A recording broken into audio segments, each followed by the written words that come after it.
이혼을 하지 않기 위해서, 잘 결혼하기 위해서 매사문을 하잖아요. 그 다음에 해야 될 거는 여러분, 동거입니다. 동거.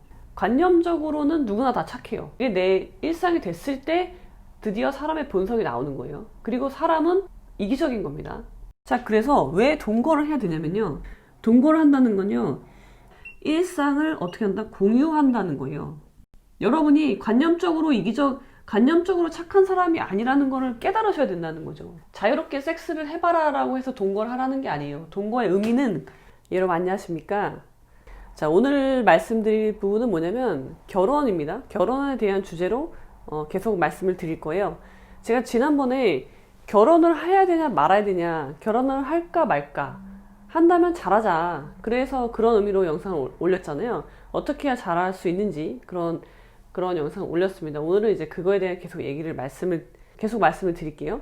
결혼, 연애, 결혼, 그런 것들에 대한 말씀을 드리고 있는데요. 제가 지난번에 말씀드렸지만요, 여러분, 이혼, 자, 결혼과 이혼은 동전의 양면과 같은 거예요. 자, 우리가 이혼 사유 있잖아요.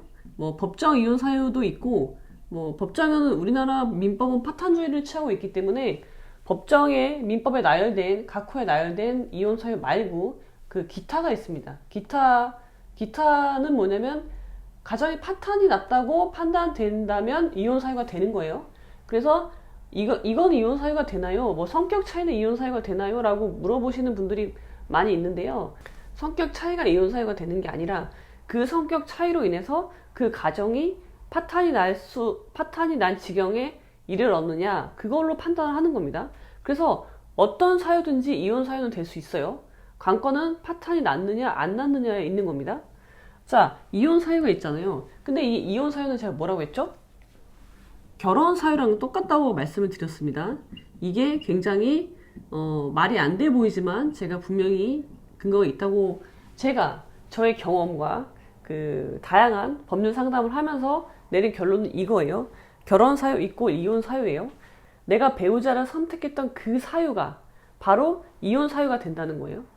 자, 예를 들어 가장 쉬운 예는 이거예요. 나는 저 사람이 착해서, 너무 마음씨가 좋고 착해서 결혼을 한다, 결정한다. 뭐 다른 여러 가지 요인이 있겠지만 그게 가장 크기 때문에 결혼을 한다라고 결정했죠. 근데 이혼할 때는 바로 그 점 때문에 이혼을 하게 되는 거예요. 저 사람이 너무 착하기 때문에 이혼을 하게 된다는 겁니다. 제가 계속 말씀드렸죠. 착하다는 건 뭐라고요? 착한 거는 죄악이라고 말씀을 드렸어요. 그거에 대해서는 제가 따로 설명을 드리겠습니다. 왜 착한 게 죄악인지에 대해서.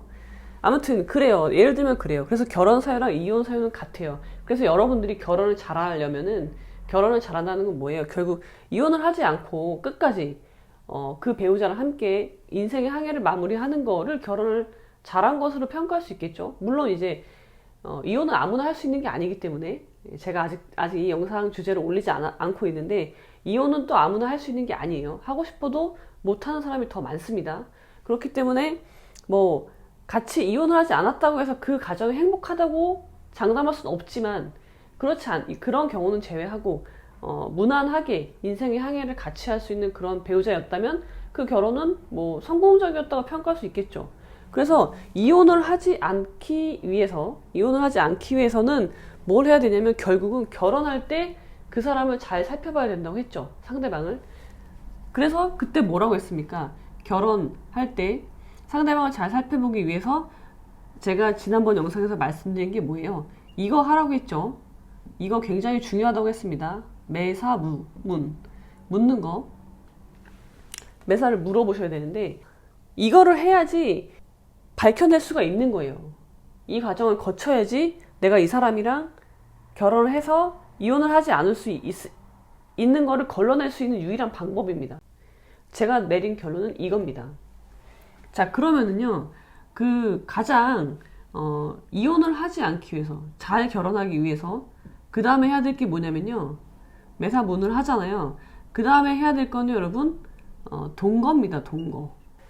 결혼하실 때 항상, 결혼 전에죠. 결혼 전에 반드시 하셔야 될 게 있어요. 그게 바로 동거입니다.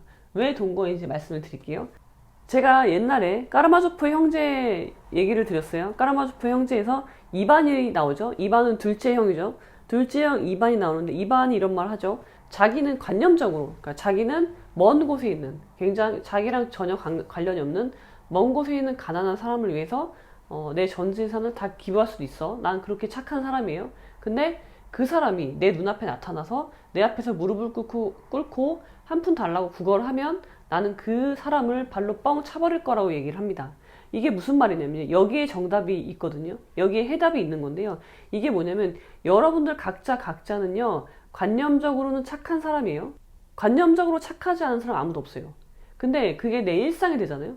내 눈앞에 나타나잖아요. 그리고 나랑 그 사람이 맞닥뜨려. 내 생활에 자꾸 그 사람이 들어오잖아요. 그러면은 여러분들은요. 더 이상 착하지 않는다는 거죠. 여러분 더 이상 착할 수가 없습니다. 그걸 여러분들이 아셔야 돼요. 그걸 사람들이 몰라요. 나는 관념적으로 착하다는 것만 알고 있죠. 여러분들 누구나 착합니다. 그렇게 관념적으로는 누구나 다 착해요. 근데 그게 내 일상이 됐을 때 드디어 사람의 본성이 나오는 거예요. 그리고 사람은 이기적인 겁니다. 사람의 본성은 원래 이기적인 거예요. 그거를 극복하고 내 일상에 그런 사람들이 들어왔을 때도 내 생활을 침해할 때도 내 생활에 영향을 줄 때도 내가 착하게 나갈 수 있다면 그 사람은 성인 군자예요. 칭송받아야 되는 사람이에요. 근데 우리들 범인들은 그러지 못합니다. 그걸 여러분들이 충분히 인식을 하셔야 돼요. 자, 그래서 왜 동거를 해야 되냐면요. 자, 남자 여자가 만나잖아요. 자, 남자랑 여자가 만납니다. 그래서 사랑을 하죠. 사랑을 해서 좋아하죠. 좋아하는데 제가 그랬죠. 절대 결혼을 염두에 둔다. 연애만 하실 거면 전혀 상관이 없어요. 연애만 하고 사실혼을 하실 거면 상관이 없어요. 근데 법률혼을 하겠다. 법률혼이라는 걸 하고 싶으신 분은 반드시 하셔야 돼요. 물어봐야 된다고 했죠. 물어봐야 돼요. 선회하면 안 된다고 했죠. 절대 안 돼요. 그리고 두 번째는요. 동거를 해봐야 되는 거예요. 왜 동거를 해봐야 되냐면 동거를 한다는 건요. 이 사람의 일상과 이 사람의 일상이 하나가 된다는 거예요. 그러니까 일상을 어떻게 한다? 공유한다는 거예요. 물론 연애를 할 때도 일상을 공유하죠. 근데 그거는 굉장히 부분적인 거잖아요. 전부를 공유하지는 않잖아요. 내 전부의 일상생활이 요만큼이면 연애를 할 때는 뭐 요 정도 공유를 하려나요? 나머지 생활은 사적인 영역으로 남아있는단 말이에요. 그래서 침해받지 않아요. 그렇기 때문에 알 수가 없는 거예요. 연애할 때 물론 그때 뭐 도파민이라는 호르몬이 막 분비가 돼서 서로 좋아하잖아요. 그러니까 나쁜 것도 좋게 보일 때인데 또 생활도 일상도 다 공유하는 게 아니라 일부만 공유를 하고 나는 나의 사적인 영역이 있잖아요. 근데 동거를 하면 어떻게 돼요? 동거를 한다는 거는 일상을 100% 공유하게 된다는 걸 의미합니다. 전부를 다. 결혼 생활은 이거잖아요. 결혼은 이거잖아요. 이런 걸 다 염두에 두고 결혼을 하시는 거잖아요. 자, 그러면은 어떻게 되냐면 여러분이 내가 생각으로는 충분히 이해하고 난 배려심이 있으니까 이해할 수 있고 그런 일들이 일상을 공유하게 되면은 내 눈앞에 보이잖아요, 그게. 그러면 여러분들이 본성이 나온다는 거예요. 여러분의 본성을 나오게 하기 위해서 동거를 하라는 말씀입니다. 여러분이 관념적으로 착한 사람이 아니라는 거를 깨달으셔야 된다는 거죠. 여러분은 굉장히 이기적인 사람들이에요. 나도 그렇고 상대방도 그래요. 근데 그거를 자꾸 감추는 거죠. 왜냐면 이기적인 건 나쁜 거니까 사회생활 할 때 나는 착한 사람이라고 생각을 하고 물론 그리고 또 생각으로는 얼마든지 착한 사람이 될 수 있거든요. 근데 그게 내 일상에 들어오는 순간 그게 안 되는 거예요. 본성이 나오게 되는 거예요. 그 본성이 나와야 되는 거예요, 여러분. 나도 나와야 되고 상대방도 나와야 돼요. 그랬을 때도 맞는다. 그랬을 때도 문제가 없다. 그러면은 이제 결혼을 하셔도 된다는 겁니다. 그랬을 때 결혼을 가셔야 되는 거예요. 이걸 안 하잖아요. 이걸 안 하면 여러분들은 아까 제가 말씀드렸던 까라마조프의 형제의 이반처럼 똑같은 상황이에요. 멀리 있는 나랑 전혀 상관없는 내 일상에 전혀 들어올 염려가 없는 사람을 위해서는 여러분은 진짜 많은 내 재산의 많은 부분을 정말 기부하실 수 있다니까요. 근데 그 사람이 내 눈앞에 나타나서 내 생활 영역에 들어오잖아요. 그럼 여러분은 그 불쾌함을 참을 수가 없게 됩니다.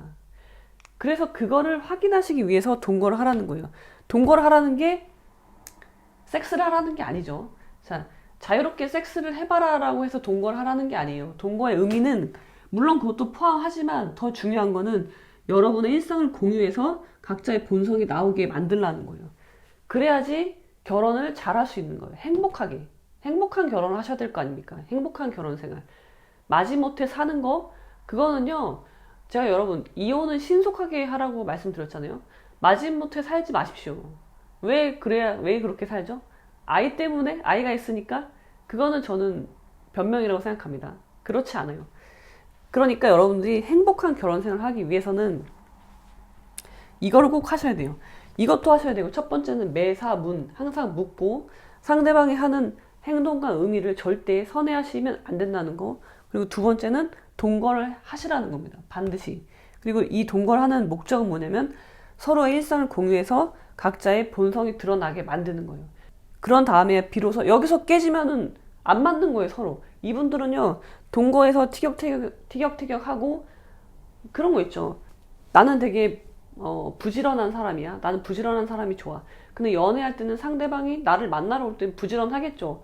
뭐 씻고 일찍 일어나서 씻고 준비하고 나오고 할 거 아니에요. 근데 일상이 되면은 저 사람이 쉬는 시간에, 그러니까 나를 만나지 않고 쉴 때 어떻게 쉬는지가 보이잖아요. 예를 들어서 여자라면은 상대방이 남자야. 근데 나를 만나지 않는 시간에는 그냥 방구석에 처박혀서 오락만 하거나 게임만 하거나 누워있거나 아무런 일도 하지 않아. 그걸 보면요, 여러분, 아마 우라통이 터지실 거예요. 어떤 분들은. 그러니까 나랑 맞지 않는 부분이 있는 거죠. 근데 그런 걸 여러분들이 아셔야 된다는 거예요. 그리고 상대방 남자도 여자에 대해서 마음에 들지 않는 부분이 있겠죠. 그런 것들을 적나라하게 드러내야 된다는 겁니다. 그게 어떨 때만 드러나냐면 일상을 공유할 때만 드러나는 거예요. 여러분의 일상이 되는 거, 상대방이 내 일상에 들어오는 거, 그 과정을 거치지 않으면 알 수가 없는 거거든요. 왜냐면 사람들은 자기 자신을 포장하게 되어 있거든요. 좋은 것만 보여주게 되어 있고, 그렇기 때문에 이 과정을 꼭 거치셔야 됩니다. 그래요. 제가 그랬죠. 공부법에서 공부가 장기전에 공부가 힘든 이유가 뭐라고 그랬어요? 그게 여러분의 일상이 됐기 때문에 힘들다고 했죠. 나는 오늘도 공부하고 내일도 공부해, 내일 모레도 공부해야 돼. 1개월 뒤에도 나는 공부를 하고 있어야 된다는 그 사실이 여러분을 굉장히 힘들게 만드는 거예요. 이것도 마찬가지입니다. 결혼도 내가 저 사람이 마음에 안 드는 점이 있죠. 상대방이. 자, 근데 내가 오늘 뭐 한두 시간 만나고 헤어질 거면 그만 이제 뭐 집에 각자 돌아간다면 전혀 문제가 안 돼요. 나는 다음날 다시 기분 전환이 된 상태로 그 사람을 만나서 다시 즐겁게 시간을 보낼 수가 있는 거죠. 근데 그 사람이 내 일상과 하나가 되잖아요. 그러면은 나는 오늘도 얘를 만나야 되고 내일도 얘랑 만나야 되고 내일 모레도 벌레가 들어왔네. 벌인가? 내일 모레도 얘랑 만나야 돼. 그러면 여러분은요, 그거를 견디지 못할 겁니다. 이게 맞지 않는 사람이라면, 이걸 맞춰보지 않는 사람이라면 여러분은 그 상황을 견딜 수가 없고 결국은 안 좋은 결론이 되게 되는 거죠. 불행한 결혼 생활을 하게 되거나 아니면 이혼을 하게 되는 거죠. 차라리 이혼을 하면 그나마 나아요. 근데 그것도 못하고 이혼도 하지 못하고 그냥 불행한 결혼 생활을 유지하게 될 거라는 겁니다. 이 과정을 거치지 않으면. 그렇습니다, 여러분. 결혼은 제가 누누이 말씀드렸지만 결혼은 선택이고요. 법률혼을 할 건지는 더더군다나 여러분의 선택이라는 거를 다시 한번 강조를 드리고, 결혼을 정하시겠다면 이 두 가지 과정을 반드시 거치시기를 조언해 드립니다. 자, 그럼 오늘 여기까지. 다음 편은 이혼은 아무나 하는 것이 아니다에 대한 내용을 올리도록 하겠습니다.